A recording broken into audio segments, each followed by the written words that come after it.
Protest जैसे चला रहा था वैसे ही चलता रहेगा। हमारा प्रोटेस्ट तब तक वापस नहीं लिया जाएगा जब तक धर्मेंद्र प्रधान का इस्तीफा नहीं होता।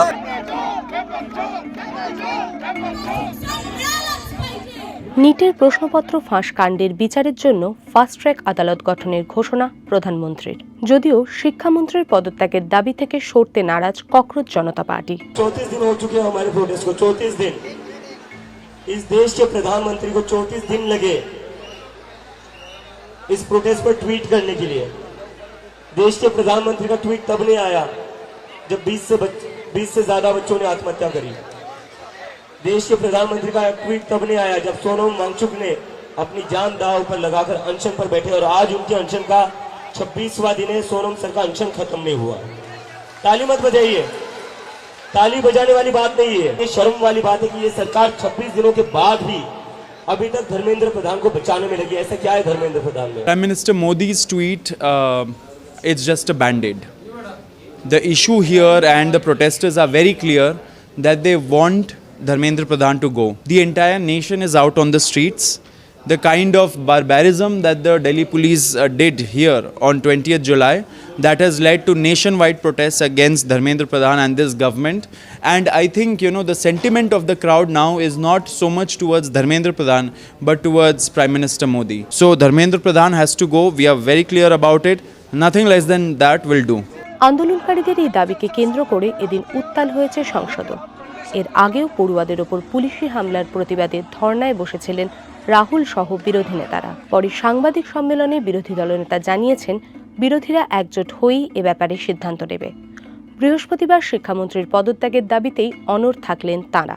एजुकेशन मिनिस्टर इस्तीफा देना चाहिए और लाखों हजारों लोग आज रास्ते पे गिरे हुए, लाठीचार्ज हो गई है और बहुत से हॉस्पिटल्स में हैं और उनके माँ बाप परेशान हैं।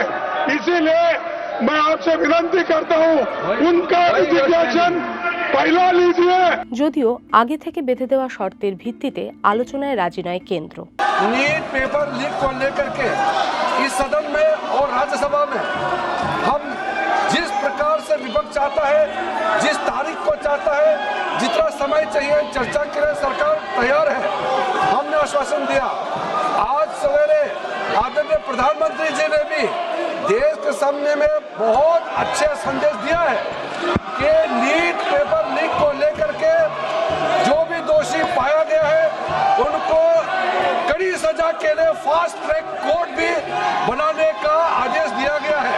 लेकिन आप कंडीशन लगा करके बहाना मत बनाइए, क्योंकि अगर आप कंडीशन लगाता है, आप एक्सक्यूज देते हैं, इसका मतलब सब समझ जाते हैं कि आप चर्चा से भागना चाहते हैं। পড়ুয়াদের ভবিষ্যতের দিকটি মোদী সরকার অগ্রাধিকার দিয়ে দেখছে বলে জানিয়েছেন স্বরাষ্ট্রমন্ত্রী। যদিও শিক্ষামন্ত্রীর পদত্যাগকে কেন্দ্র করেই রাজধানীতে জমে উঠেছে রাজনৈতিক চাপানোতর। सिस्टम में भरोसा टूट गया है, बच्चों का, स्टूडेंट्स का भरोसा टूट गया है। तो सिस्टम द्वारा अगर आप कोई सोल्यूशन देंगे तो बच्चा उसको एक्सेप्ट नहीं करेगा। ये लोग कहीं सजेशन नहीं दिया, कहीं थे नहीं, अब छात्रों के कंधे पर रख करके ये बंदूक चला रहे हैं।